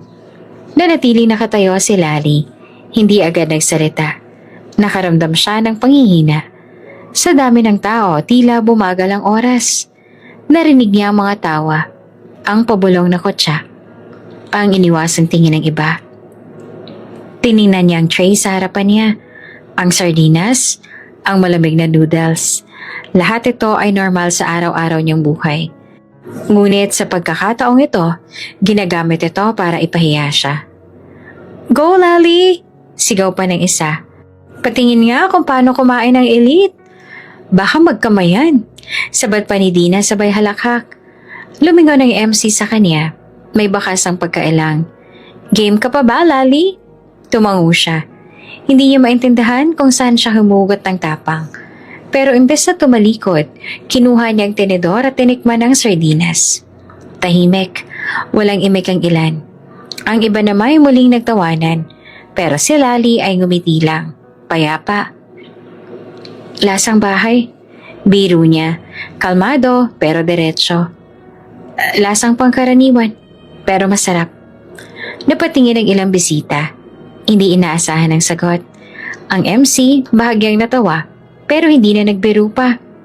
Nagpatuloy ang game, pero hindi na iyon naging kasing saya tulad ng inaasahan ni Dina. Sa halip na umiyak, tumakbo o mapahiya si Lali na natili itong kalmado, mahinahon at puno ng dignidad. Bumalik siya sa kanyang mesa matapos ang segment, hawak ang tray. Walang galit sa mata, walang pait sa mukha, pero dama ng lahat, lalo na ni Dina na hindi siya nawasak. Sa halip, parang mas lalo siyang tumibay. Matapos ang tila walang katapusang segment ng game, nagsimula nang bumalik ang sigla sa mesa. Tila kontento na si Dina sa naging show nila at abala na siyang pinapalakpakan ng ilang kakampi habang patuloy sa pag-iikot ng wine sa kanilang mga baso. Si Lali tahimik na bumalik sa kanyang upuan. Buhat ang tray ng sardinas at cup noodles. Mataas ang ulo ngunit mas lalong laman ang mapanghusgang tingin ng karamihan. "Grabe," bulong ng isang babae sa kabilang mesa. "Totoong yaya pa raw pala siya ngayon. Sayang ang ganda sana ng mukha, pero hindi bagay sa mga ganitong okasyon," sagot ng isa sabay tawa. Sa gitna ng ingay, biglang dumilim ang ilaw sa entablado. Nagulat ang lahat. Isang spotlight ang biglang tumutok sa gitna ng stage, kung saan sa hindi inaasahang sandali, may lumapit at dumampot ng mikropono. Si Sandro. Tahimik siya nakatayo. Suot ang isang simpleng dark blazer at slacks, ngunit animo ay mas makapangyarihan pang presensya niya kesa sa kahit sinong opisyal sa event. Ang kanyang tindig ay diretsyo, ang mga matay malamig ngunit mapanuri. Sa unang pagkakataon, tila natahimik ang buong bulwagan. "Good evening," panimula niya. Diretsyong boses na tila isang guro sa klase ng katahimikan. Hindi agad kumibo ang mga tao. Karamihan ay nagkatinginan. Waring nagtatanong sa isa't isa kung sino ba siya at bakit siya nasa gitna ng entablado. Walang pagpapakilala, walang pasakalye, diretso sa punto. "I think," sabi ni Sandro habang binababa ng bahagyang mikropono upang tumingin sa direksyon ni Lali, "the joke's over." Isang iglap lang nagsimulang magkagulo ang mga bulungan. Ang mga kamay na kanina'y abala sa pagtawa at pagpicture ay huminto. Ang mga baso ng wine ay bumagsak sa mesa, ngunit walang pumansin. Tinitigan ni Sandro si Dina, diretsyong tingin. Walang kaba, walang pakunwari. "Alam ko kung anong klaseng event na to. At alam ko rin kung anong klaseng kabastusan ang nangyari dito," sabi niya. "May mga taong inimbitahan hindi dahil sa kung sino sila, kundi dahil may bala kayong pagtawanan sila para gawing sentro ng kahihiyan. Dahil sa hindi sila kabilang. Dahil yaya lang sila." Napayuko ang MC. Si Dina, bagamat pilit pang nagpapakatatag, ay hindi na makatingin ng diretsyo. Ang mga kaibigan niya ay nagsimulang umiwas ang tingin at ngumiti na lamang ng pilit. Ngunit si Sandro hindi pa tapos. Tahimik si Lali. Hindi siya lumaban. Hindi siya sumigaw. Hindi siya nagwala. Pero sa bawat sandaling tinatawanan ninyo siya, siya ang tunay na may dangal. Bumaling siyang muli sa audience. Walang masama sa pagiging yaya. Sa totoo lang, mas dapat tayong yumuko sa mga taong nagsisilbi, nagmamahal at naninindigan, kahit hindi nila pinapakita. Tila nabingi ang buong venue. Wala ni isang kumibo.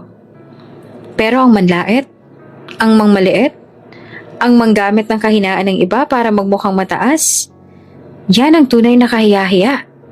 Dagdag pa niya. Malamig pero buo ang tinig. Sa isang sulok ng mesa napaluha si Lali. Hindi dahil sa kahihiyan, kundi dahil sa biglaang pagtanggol na hindi niya inakalang mangyayari sa gabing iyon.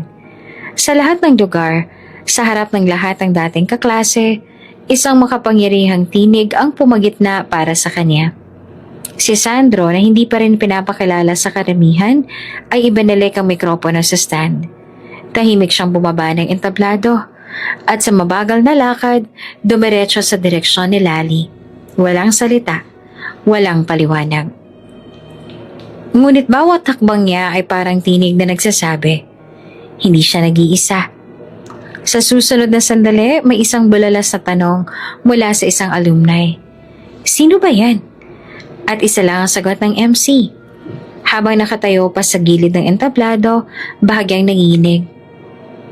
Ladies and gentlemen, that was Sandro Salcedo, one of the top 10 most powerful CEO in the country. Parang bombang pumutok na crowd.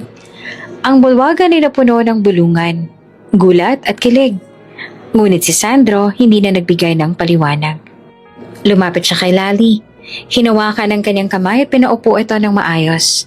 Doon sa harap ng lahat ng nanalait sa kanya, itinuwid ni Sandro ang kanyang kwelyo, humarap sa crowd at muling sinabi, "The joke's over." Nakatayo pa rin si Sandro sa gitna ng bulwagan. Nakababa ng mikropono mula sa kanyang bibig. Ngunit tila nagsisigawan pa rin ang kanyang mga salita sa loob ng bawat isa. Walang gumagalaw, walang umuubo, at kahit ang MC ay hindi alam kung paanong tatapusin ang segment. Nag-angat si Dina ng baso ng wine. Sinusubukang magkunwaring hindi apektado. Chill lang guys. Ani at pilit na nakangiti. Para lang tong game. Don't take it seriously. Pero napalingin muli si Sandro. Hindi na siya gumagamit ng mikropono. Tinig niya na mismo ang bumalot sa paligid. Game?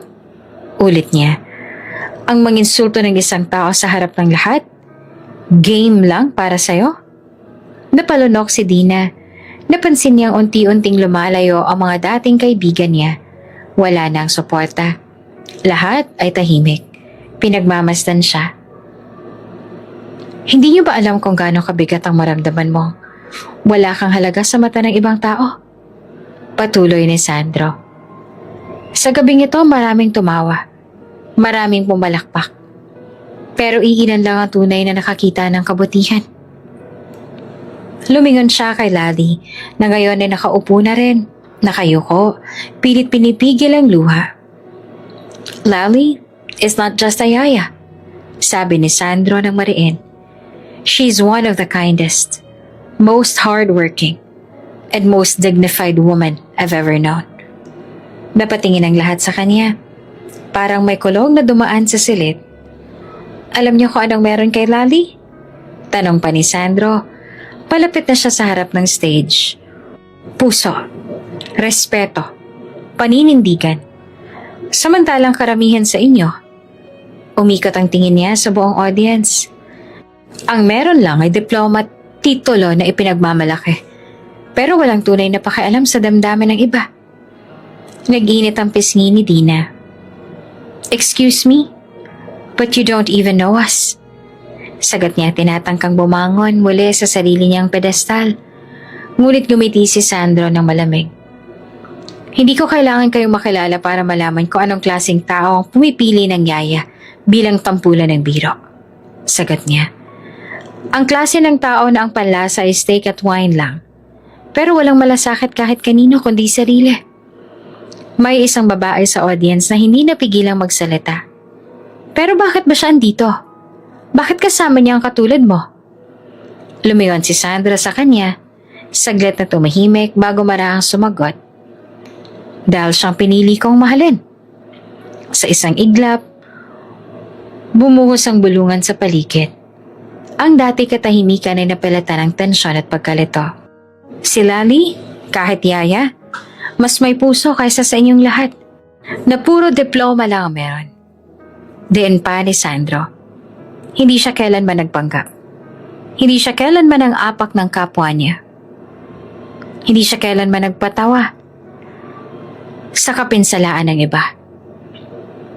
Halos hindi na makahinga si Dina sa inis at kahihiyan. Tila ba bumabalik sa kanya lahat ng panglalait at biro na pinakawalan niya buong gabi. Pinaka nakakahiya sa lahat. Dugtong ni Sandro. Hindi ang trabaho ng tao, kundi ang karakter niya. Ang kabastusan ninyo. Yan ang tunay na nakakababa. Napuno ng mabigat na katahimikan ng silid. May ilan ang napapababa ng tingin. May ilan ng mga matay nagdidilim sa hiya. Si Lali, bagamat gulat pa rin sa mga sinabi ni Sandro, ay hindi makapaniwala sa paninindigang ipinakita nito. Isang bahagi sa kanya ay gustong tumakbo palayo, pero isa ring bahaging nananatili.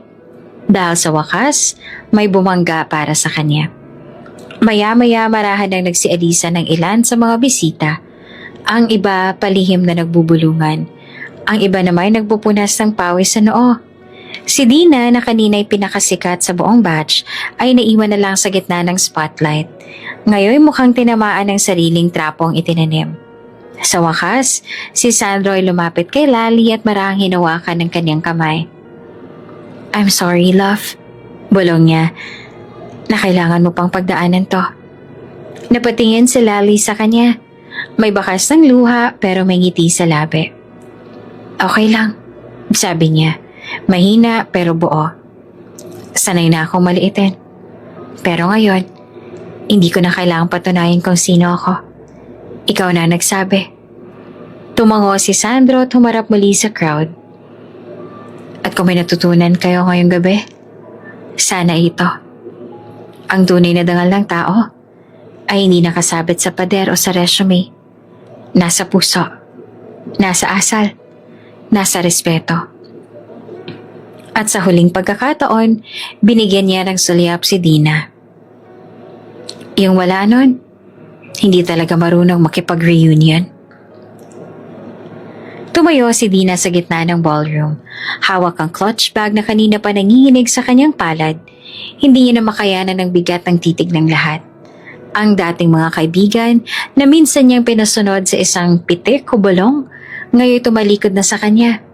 Literal at emosyonal. Napakuyom siya ng kamao. Hindi sa galit kundi sa hiya. Hindi niya inakalang sa gabing ito, siya ang magiging tampulan ng kahihiyan. "Halika na, Dina," bulong ni Michelle, isa sa kanyang mga kaibigan na ngayon wala na ring gana pang manatili. "Ang init ng mga mata dito," dagdag pa ni Trish, sabay iwas ang tingin sa mga kasamahan. Si Dina ay hindi sumagot. Tumangulang siya, pero bago siya makalakad palabas, napatigil siya sa pagdaan sa harap ni Lali. Pareho sila nakatingin sa sahig. "Walang kwentang ganitong party," bulong ni Dina. Pilit na inilalagay ang sarili sa itaas, kahit pa palubog na. Hindi na kumibo si Lali, hindi na rin kailangan. Ang katahimikan niya ay sapat ng sagot sa lahat ng pandalait at kabastusang kaniyang tiniis. Habang si Dina at ang kanyang grupo ay unti-unting lumayo, hindi nila alam na ang bawat hakbang nila palabas ay parang tunog ng pagkatalo, ng kayabangan na nabasag, ng kasinungalingang nalantad. Pagkasarado ng pinto sa kanilang likuran, nagpalakpakan ng ilan sa mga bisita. Hindi para insultuhin kundi para sa tapang ni Lali. Hindi to sabay-sabay, mga paunti-unti nag-uumpisa sa isang palad. Hanggang sa dumami at naging buo. Tahimik pa rin sa Lali, nakaupo sa parehong sulo kung saan siya una nilang pinagtripan. Ngunit ngayon, ang titig ng mga tao sa kanya ay iba na. Hindi na ito mapanlait. Ito'y may paggalang, may pagkilala. Lumapit ang isang lalaki mula sa batch nila, si Jeremy, dati nilang class president. Lali, sabi niya medyo mahina at nahihiya. Hindi ko alam ang buong nangyari. Pero sorry ha. Dapat noon pa, pinatigil na namin si Dina. Ngumiti si Lali ng mahina pero totoo. Ayos na yun, Jeremy. Sunod na lumapit naman si Marla, ang dating muse ng batch nila. Bitbit nito ang isang platong may tirang salad. Gusto mo? Hindi ko to tinikman. Ikaw dapat ang kasama sa main table, hindi sila. Aniya sabay sabing, pasensya na rin Lali ah. Sobrang babaw ko noon. Okay lang, sagot naman ni Lali. Ang mahalaga ngayon, nagkakaintindihan tayo. Isa-isang lumapit ang dati niyang kaklase. Ang ilan, hindi niya na maalala ang pangalan. Pero lahat ay nagpakita ng sinserong paghingi ng tawad. Alam mo, ikaw palang pinakatotoo sa atin, sabi ni Joel, ang dating class clown. Lahat kami may kanya-kanyang pasikat pero ikaw tahimik lang. Pero ang layo na pala ng narating mo. Hindi pa naman ako nang nararating, Joel. Tawa ni Lali. Naglalakad lang ako. Isa-isang hakbang. Tumangong binata. Mas importante yon kesa sa kung sinong loudest sa party. Habang lumalalim ang gabi, unti-unting nabago ang tono ng reunion. Mula sa pagiging eksena ng panlalait, naging kwento ito ng kabutihan, ng pagbangon, at ng pagkilala sa tunay na halaga ng isang tao. Hindi base sa trabaho o estado sa buhay niya, kundi sa ugali at dangal. Lumapit ang MC at marahang humingi ng tawad. Hindi ko alam na ganyan ang gagawin ni Dina kanina. Kung alam ko lang, sana hindi ko na siya pinasali sa game na yon. Sorry, Lali. Ngumiti lang si Lali. Wala kang kasalanan. Mas naging malinaw tuloy ang leksyon ng gabing ito. Sa di kalayuan na tanaw ni Lali si Sandro, kausap ang isang grupo ng lalaki. Marahil ay mga investors o business partners. Ngunit hindi ito naging hadlang para sa kanya na lingunin siya paminsan-minsan. Nakangiti, binibigyan siya ng kumpiyansang wala sa kahit anong formal na damit o alahas. Tumayo si Lali at tinungo ang garden area ng venue. Kailangan niyang huminga. Sa bawat hakbang niya palabas ng bulwagan, ramdam niya ang gaan ng kanyang dibdib. Hindi dahil sa pagkapanalo, kundi dahil sa pagtanggap. Maya-maya pa'y sinundan siya ng isang matandang guro, si Ma'am Belen. Lali, tawag na to. Naaalala mo pa ba ako? Ma'am Belen, syempre naman po, sagot ni Lali at agad na yumuko sa respeto. Gusto ko lang sabihin, proud ako sa'yo. Noon pa man, nakita ko ng tiyaga mo. Akala ko lang hindi ka pinapansin, pero ngayong gabi nakita ka nila. At sana nakita mo rin ang sarili mong halaga. Napaiyak si Lali sa sinabi nito. Hindi dahil sa sakit, kundi dahil sa dami ng taon na pinalampas niya ang sarili niyang halaga. At ngayon niya lang ito naramdaman ng buong buo. Mahalaga ka, Lali, dagdag ni Ma'am Belen. At hindi mo kailangang sumigaw para mapansin. Ang kabutihan mo, ang sumisigaw para sa'yo. Sa sumunod na araw matapos ang viral reunion incident, laman ng balita sa social media ang pangalan ni Lali. Hindi lamang sa mga batch group chat ito pinag-uusapan, kundi maging isa-ilang entertainment news sites. Isang billionaire na hindi lang basta dumalo sa reunion ng kanyang simpleng misis, kundi buong puso itong ipinagtanggol laban sa mga mapanlait at elitistang kaklase. Ang video kung saan sinabi ni Sandro mga salitang, "Walang masama sa pagiging yaya," ay umani ng milyong-milyong views. Maging mga influencer at columnists ay pumuli sa ipinakitang respeto at paninindigan ng kilalang negosyante para sa kanyang asawa. Ngunit habang maraming humahanga, may isang nilalang hindi natutuwa sa nabasa. Si Genevieve Madrigal, isang fashion mogul, kilalang endorser ng luxury brands, at minsang fiancé ni Sandro. Nasa isang private jet si Genevieve nang mapanood niya ang balita. Suot ang designer shades at pulang trench coat, ngumisi siya ng malamig. "Yaya? Ay, yaya," ulit niya habang tumatawa. "Oh, Sandro," You're still stubborn. Maya-maya pa iniabot sa kanya ng assistant ang bagong schedule at kasama roon ang isang formal charity event na dadaluhan ni Sandro sa Manila Hotel. Confirm my attendance. Malamig niyang utos. Time to fix what's broken. Dumating ang gabi ng charity event. Isang engrandeng pagtitipon para sa mga business leaders at philanthropic elite. Red carpet, champagne, at cameras na kumukutita. Magkahawak kamay sina Sandro at Lali. Suot ni Lali ang isang eleganteng navy blue dress na simple pero klasiko. Inayos ito ng stylist na ipinadala ni Sandro. At kahit bahagyang kinakabahan, ramdam ni Lali ang buong suporta ng asawa sa kanyang tabi. Ready ka na? Tanong ni Sandro habang inaayos ang buhok niya sa tabi ng tenga. Ready na, sagot ni Lali na may ngiti. Kahit ramdam niyang parang may paparating na hindi inaasahan. At doon nga, parang sinadya ng tadhana, dumating si Genevieve. Eleganteng-elegante sa white gown na may trailing feathers at pearls. Agad siyang napansin ng mga media. Kinamayan siya ng mga businessmen. Ngumiti sa press. At diretsong lumapit kina Sandro at Lali. Sandro, bati niya sa sabay halik sa pisngi ng lalaki. You haven't changed. Bahagyang napaatras si Lali. Hindi sa takot, kundi sa pagkabigla. Ramdam niyang parang kilala ni Sandro ang babaeng ito. At may malalim na pinagsamahan. Genevieve, tugon ni Sandro na malamig ang boses. Hindi man halata, nanlaki ang mga mata ng ibang bisita. Genevieve Madrigal, the ex. The one who once wore his engagement ring. Tumingin si Genevieve kay Lali. Tinapunan niya ito ng tingin mula ulo hanggang paa. And this must be the yaya? Ani Genevieve sabay tawa ng mapanlait. Napatingin ng mga bisita. Napangiti ang iba sa pagkailang. Si Lali ay natigilan.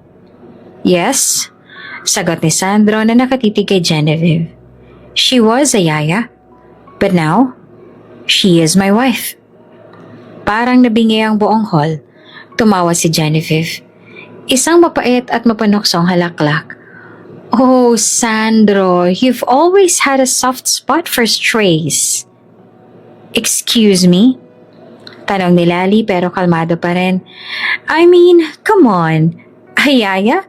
In this world? You're a Salcedo, Sandro. You deserve someone who belongs in your world. Not someone who fetches milk bottles and sings lullabies. Genevieve, that's enough. Madiing putol ni Sandro. Pero hindi pa rin siya natinag. Humarap siya sa mga media na nakapaligid at malakas na sinabi. Ladies and gentlemen, I don't understand why a man like Sandro would choose someone so low. Isn't it a mockery of our circle? Tumahimik ang lahat. Doon na nagsalita si Sandro, buong tapang. Lali may not come from your circle, Genevieve, but she has something you never had. Heart, humility, at respeto sa kapwa. Nagtinginan ng mga tao. Ang media tahimik, pero abalang nagtatype sa kanilang phones. Lali didn't need millions to earn my respect. She earned it with her sincerity. She took care of my daughter like her own. And in return, I fell in love with her. Not her status, not her bank account, but her soul. Napatigil si Genevieve. Kita sa kanyang muka ang pagka-insulto. At kung iniisip mong maaapektuhan ako sa mga sinabi mong yan, hindi. Dagdag pa ni Sandro. Because tonight, I want everybody to know this woman beside me is not just a yaya. She is my wife, my partner, my choice.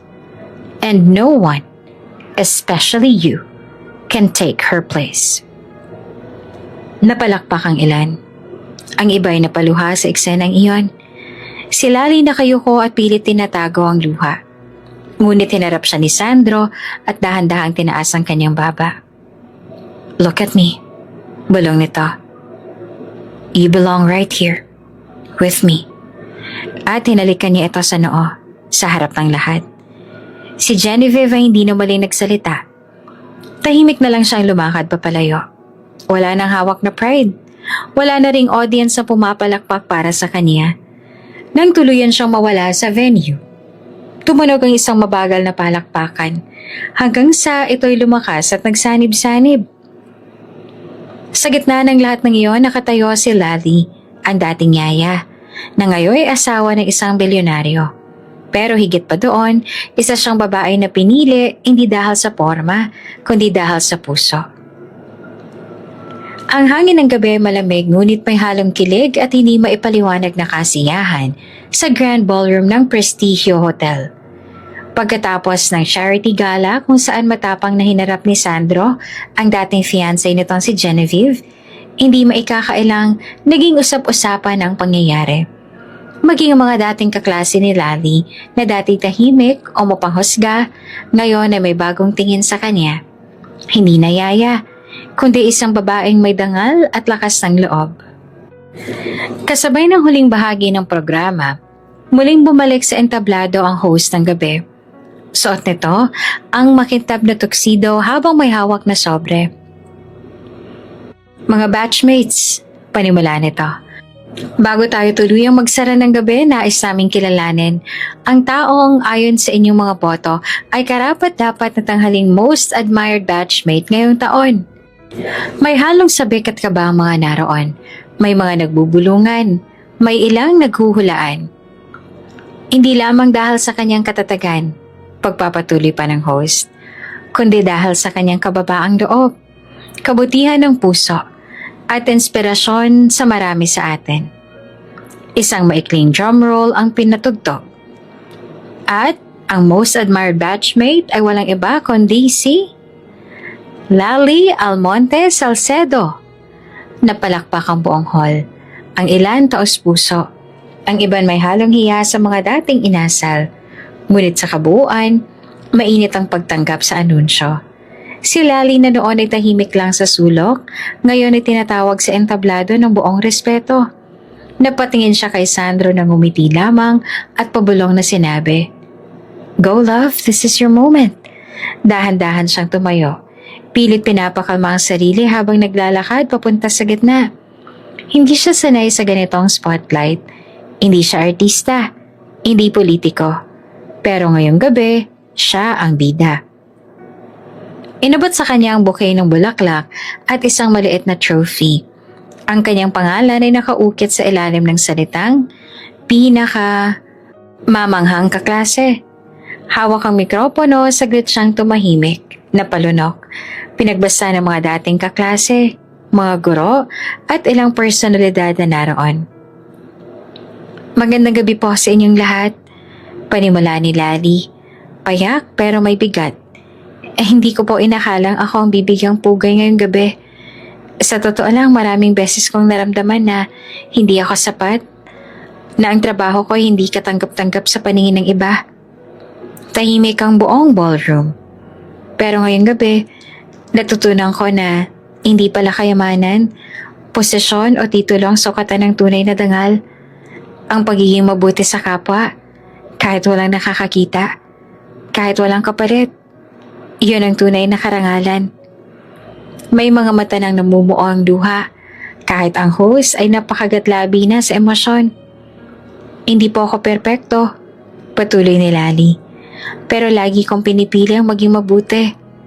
At sa mga tulad kong ordinaryo, sana marinig niyo to. Hindi kayo maliit, hindi kayo hamak. Ang kabutihan ninyo, ang tunay na kayamanan sa mundong ito. Palakpakan. May mga tumayo. Si Lally hindi nayaya sa tingin ng karamihan. Isa na siyang simbolo ng dignidad. Matapos ang programang iyon, sabay na lumabas ang venue sina Lally at Sandro. Tahimik nilang nilakbay ang hallway papuntang parking lot habang nakayakap ang malamig na gabi. Nang makarating sa kotse, pinagbuksan siya ni Sandro ng pinto sa front seat. Ngunit bago siya makasakay, hinawakan muna niya ito ng kanyang kamay at hilalikan niyon. Mabagal, magalang, puno ng pagmamahal. "You deserve everything, my love," bulong ni Sandro habang tinitigan siya sa mga mata. Hindi na nakapagsalita si Lali. Umagos na ang luha sa kanyang pisngi. Hindi dahil sa sakit, kundi sa sobrang tuwa at pasasalamat. Sa loob ng sasakyan habang tumatakbo mga ilaw ng lungsod sa labas ng bintana, tahimik silang magkahawak kamay. Hindi kailangang magsalita. Sa gabing yon, sapat na ang katahimikan at mga titig upang ipaalam. Tapos na ang pagdududa. Tapos na ang pagmamaliit. Simula na ito ng bagong yugto, kung saan ang puso, hindi ang ranggo, ang tunay na batayan ng halaga. Lumipas ang ilang linggo mula ng kinanapang batch reunion na nagbago ng takbo ng buhay ni Lali. Sa lahat ng sulok ng social media at balita, kumalat ang video ni Sandro.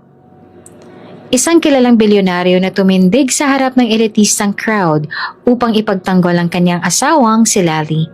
Isang dating yaya. Sa panahong iyon, maraming netizen ang naantig, napaisip at humanga. Ngunit higit pa sa online recognition, ang pinakamahalagang nangyari ay ang tahimik ngunit makapangyarihang pagkilala ng pamilya ni Sandro kay Lali. Isang linggo matapos ang reunion, inimbitahan si Lali sa isang pribadong hapunan sa ancestral house ng mga Salcedo. Doon, unang beses niyang makakaharap ng buo ang pamilya ng kanyang asawa, ang mga Salcedo elders, ang mga kapatid at maging ang ilang matagal ng business partners.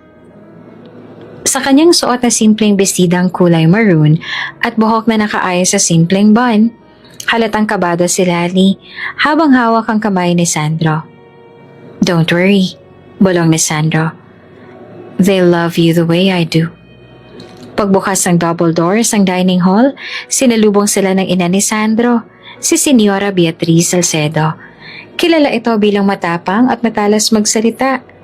Ngunit sa halip na malamig na pagtanggap, ngumiti ito at lumapit. "Ikaw pala si Lali," wika nito. "Ang yaya na mas may tapang at dangal kesa sa marami sa amin." Nabigla si Lali. Ngunit hindi niya napigilang ngumiti habang may luha sa mata. Isa-isa siyang niyakap ng pamilya ni Sandro at lahat ay mainit ang naging pagtanggap. Sa gabing yon, siya ay hindi na isang tagaluto o taga-alaga. Isa na siyang kapamilya. Sa sumunod na buwan, isang press conference ang ginawa sa headquarters ng Salcedo Group of Companies. Maraming nag-aabang. Media, influencers, business analysts. Lahat gustong malaman ang sinasabi nilang official introduction ng bagong direktor ng CSR Foundation. Pagpasok ni Lali sa hall, maraming napawaw. Hindi dahil sa kanyang glamour, kundi dahil sa kanyang aura. Payak, elegante, at kalmado. "Ladies and gentlemen," ani ng tagapagsalita, "we introduce to you Mrs. Lali Amonte Salcedo, our new CSR Director and the legal wife of our CEO, Mr. Sandro Salcedo." Nagpalakpakan ang lahat. Tumayo si Lali at ngumiti. "Marami po ako natutunan sa pagiging yaya," panimula niya. Tulad ng kung paano pahalagahan ang maliit na bagay, kung paano magtiyaga kahit walang kapalit, at kung paano magmahal kahit hindi ka kadugo. May humabol na tanong mula sa press. "Bakit po kayo ang pinili para sa posisyong ito, ma'am?" Sumagot si Sandro na nasa tabi niya. "Because this foundation is about people. And no one understands compassion and dignity better than my wife." Samantala si Elia, ang batang matagal nang inaalagaan ni Lali, ay lumaki ring maayos. Masunurin at may busilak na puso. Sa eskwelahan, palagi nitong ipinagmamalaki na ang mommy Lali niya ay superhero.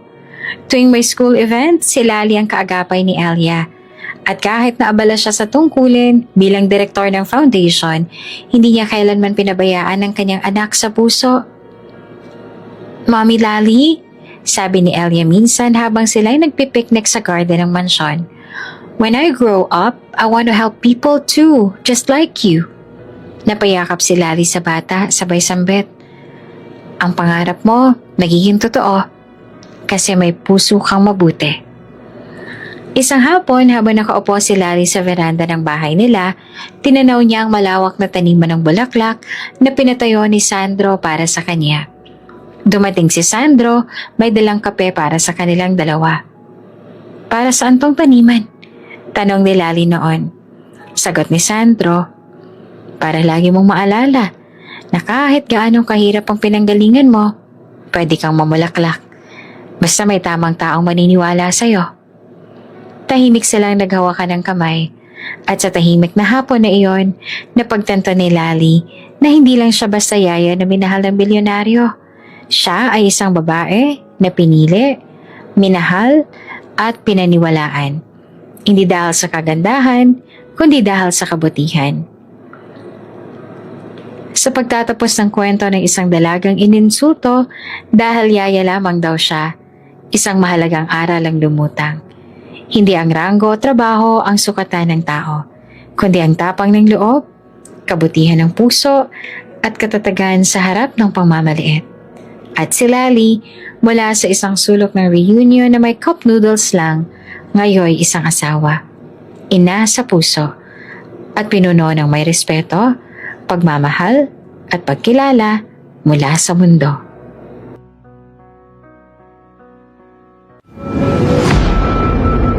Bago ka pa lang sa channel na ito, Ate Jane TV, huwag kalimutang pindutin ang notification bell and subscribe button. Sana po hindi naman malaking abala sa inyo ang pagpindot ng subscribe button dahil ang kapalit po nito ay ang pagsuporta para makapag-produce ng mga libreng stories sa mga channels ni Ate Jane. Maraming salamat!